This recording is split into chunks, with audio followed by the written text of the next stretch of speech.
We'll keep you down here. As you can see by the footage, it's a shocking scenario. A plane with over 30 passengers crashing onto the runway at the Dryden Regional Airport. Luckily for all those involved, this is just a mock disaster, a mandatory exercise to test and prepare Dryden's airport staff as well as the local emergency services.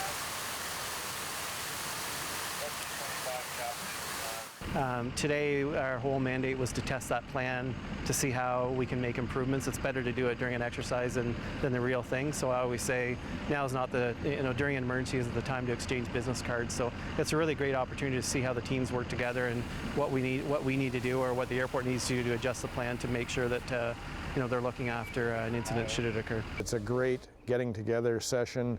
A lot of learning goes on, and it gives you a chance to go through interagency cooperation and training together as we would do at a real incident.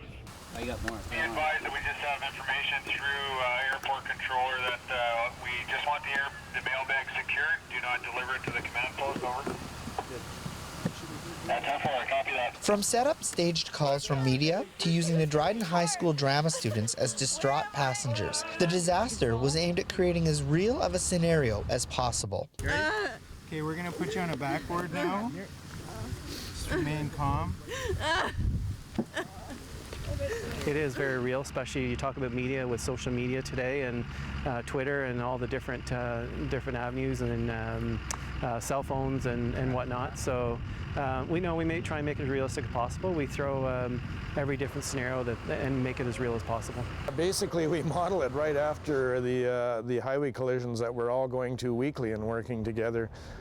Some highway collisions can have a lot of casualties on them. Take a minivan or a bus being involved, you could have quite a few casualties, or as many as an aircraft that could come into Dryden.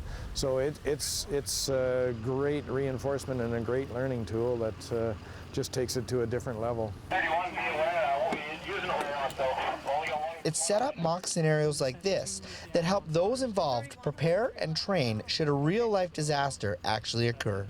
We don't like to see people fail. We don't set people up to fail during these exercises. That's not what it's about. The whole idea is not to test the people, but the emergency plan, so the airport's emergency plan. Still waiting on that information. I will get back to you as soon as I can with that. Staff are changing in all agencies and emergency services, and we try to make it a rule that we get together and meet on a quarterly basis to talk with the players that would be managing and responding to emergencies. I mean, dealing with what you know, with your basic training, where you go and stage, and how everyone will move to where the emergency is, and then who will start doing the services required. That's where the training comes in. At the Dryden Regional Airport, I'm Tommy Johnson.